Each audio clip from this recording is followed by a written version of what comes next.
প্রিয় ছাত্রছাত্রী, আশা করি তোমরা সকলে ভালো আছো। এই ভিডিওটিতে আলোচনা করব হাই মাদ্রাসা এক্সামিনেশন 2025 ভূগোল প্রশ্নপত্রের সমাধান নিয়ে আলোচনা করব। এই ভিডিওটিতে তোমাদের ভূগোল প্রশ্নপত্রের সমস্ত শর্ট প্রশ্নের সঠিক উত্তর নিয়ে আলোচনা করেছি আমি। কে কতটা শর্ট প্রশ্ন ঠিক করেছো অবশ্যই মিলিয়ে নাও এবং কমেন্ট করে জানাও কার কতটা শর্ট প্রশ্ন ঠিক হয়েছে। ঠিক আছে, ভিডিওটি শুরু করি। তার আগে ছোট্ট একটা রিকোয়েস্ট, চ্যানেলে প্রথম হলে এক্ষুনি যাও, পরবর্তী নতুন নতুন ভিডিও পাওয়ার জন্য চ্যানেলটিকে সাবস্ক্রাইব করে রাখবে। দেখো, এখানে প্রথমে একের 1 নম্বর যে প্রশ্নটা রয়েছে, দেখো, সর্বাধিক শক্তিশালী বহির্জাত প্রক্রিয়া হলো, এটা হবে অপশন বি নদী। ঠিক আছে, চলো 2 নম্বর, দেখো, দুটি নদী অববাহিকার মধ্যবর্তী উচ্চভূমিকে বলে, এটা হবে অপশন বি জলবিভাজিকা। 3 নম্বর প্রশ্ন, দেখো, ডিম ভর্তি ঝুড়ি ভূমিরূপটি যে বিষয়ের সাথে যুক্ত তা হলো, এটা হবে অপশন বি ড্রামলিন। তারপর দেখো 4 নম্বর প্রশ্ন, অতিবেগুনি রশ্মি বায়ুমণ্ডলের যে স্তরে শোষিত হয় তা হলো, এটা হবে অপশন সি ওজোন স্তর। তারপর দেখো 5 নম্বর প্রশ্ন, একটি আকস্মিক বায়ুর উদাহরণ হলো, এটা হবে অপশন ডি টাইফুন। 6 নম্বর প্রশ্ন, দেখো, শৈবাল সাগর দেখা যায়, এটা হবে অপশন ডি আটলান্টিক মহাসাগর। তারপরে দেখো 7 নম্বর প্রশ্ন, স্ক্রাবার যন্ত্রটি যে দূষণ নিয়ন্ত্রণে ব্যবহৃত হয়, এটা হবে অপশন এ বায়ু দূষণ। তারপরে দেখো 8 নম্বর প্রশ্ন, উচ্চ গঙ্গা সমভূমির নবীন পলিমাটি গঠিত অঞ্চলকে বলে, এটা হবে অপশন বি খাদার। তারপরে দেখো 9 নম্বর প্রশ্ন, ভারতের বৃহত্তম উপহ্রদটি হলো, এটা হবে অপশন বি চিল্কা। 10 নম্বর প্রশ্ন, দেখো, ভারতে পশ্চিমী ঝঞ্ঝা দেখা যায়, এটা হবে অপশন ডি শীতকালে। তারপরে দেখো 11 নম্বর প্রশ্ন, ভারতের সর্ববৃহৎ নদী পরিকল্পনাটি হলো, এটা হবে অপশন সি ভাকরা নাঙ্গাল। তারপর রয়েছে 12 নম্বর প্রশ্ন, দেখো, বিশুদ্ধ কাঁচামাল ভিত্তিক শিল্প হলো, এটা হবে অপশন বি তুলা বয়ন শিল্প। তারপরে দেখো প্রশ্ন নাম্বার 13, ভারতের দীর্ঘতম জাতীয় সড়কটি হলো, এটা হবে বি নাম্বার জাতীয় সড়ক পথ 44।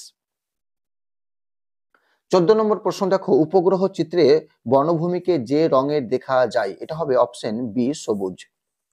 তারপরে দেখো সত্য অথবা মিথ্যা, এখানে দেখো 2-এর 1 নম্বর প্রশ্ন, দেখো, বারখান বায়ুর গতির সাথে সমান্তরালে গড়ে ওঠে, এটা হবে মিথ্যা। তারপরে দেখো 2 নম্বর, সমুদ্র বায়ু বিকাল বেলায় প্রবাহিত হয়, এটা হবে সত্য। সিএফসি এক প্রকার গ্রিন হাউস গ্যাস, এটা হবে সত্য। 4 নম্বর, নর্মদা নদীর উপত্যকা একটি গ্রস্ত উপত্যকার উদাহরণ, এটা হবে সত্য। 5 নম্বর, ভারতের রুর বলা হয় ভিলাইকে, এটা হবে মিথ্যা। 6 নম্বর, ভারতের জনসংখ্যার প্রধান বৈশিষ্ট্য হলো সমবন্টন, এটা হবে মিথ্যা। তারপর দেখো শূন্যস্থান পূরণ, 2-এর 1 নম্বর প্রশ্ন, দেখো, উচ্চ প্রবাহে নদীর প্রধান কাজ, এটা হবে ক্ষয় কাজ। 2 নম্বর, বায়ুমণ্ডলের তাপের প্রধান উৎস, এটা হবে পরিচলন পদ্ধতি। 3 নম্বর, দেখো, চাঁদ সূর্য ও পৃথিবীর একই সমরেখায় অবস্থানকে বলে, এটা হবে সিজিগি। 4 নম্বর প্রশ্ন, পর্বতের ড্যাশ ঢালকে বৃষ্টি ছায়া অঞ্চল বলে, এটা হবে অনুবাদ ঢালকে। 5 নম্বর, হেক্টর প্রতি গম উৎপাদনে ড্যাশ রাজ্য প্রথম, এটা হবে পাঞ্জাব। তারপরে দেখো 6 নম্বর, ভারতের জীবনরেখা বলা হয়, এটা হবে রেলপথকে। তারপরে দেখো বাম স্তম্ভের সঙ্গে ডান স্তম্ভ মেলাও, দেখো 1 নম্বরটা গ্রাব রেখা, এটা হবে 5 নম্বরটা। ঠিক আছে, হিমবাহের সঞ্চয় কাজ।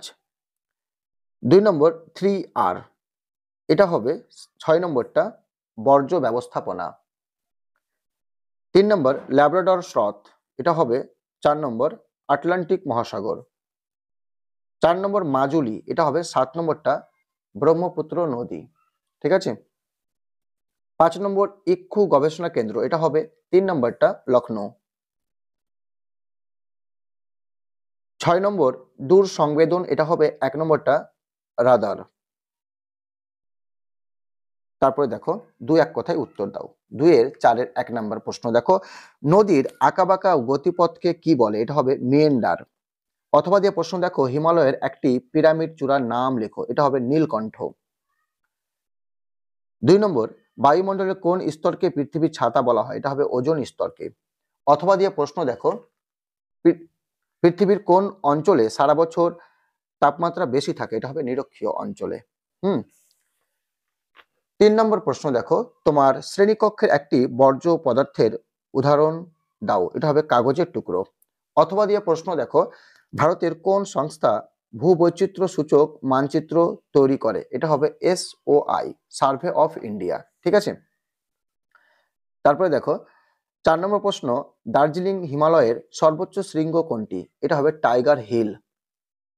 অথবা দিয়ে প্রশ্ন দেখো, পশ্চিমবঙ্গের একটি পেট্রো রসায়ন শিল্প কেন্দ্রের নাম লেখো। এটা হবে হলদিয়া শিল্পাঞ্চল।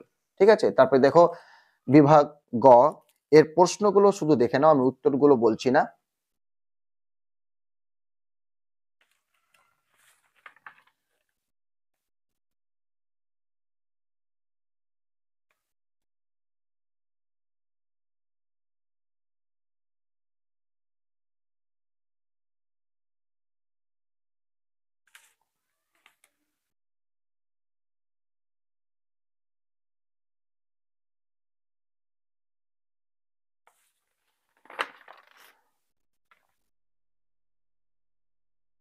দেখো 5-এর 2 দাগের প্রশ্নগুলো।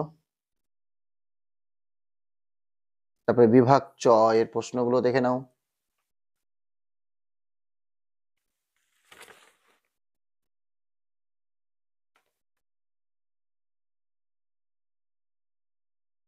দৃষ্টিহীন পরীক্ষার্থীদের জন্য বিকল্প প্রশ্নগুলো দেখো।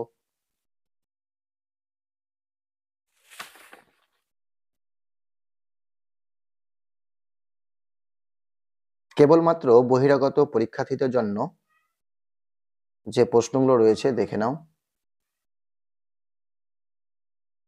আশা করি ভিডিওটি ভালো লেগেছে। এরকম পরবর্তী নতুন নতুন ভিডিও পাওয়ার জন্য অবশ্যই চ্যানেলটি সাবস্ক্রাইব করে রাখবে।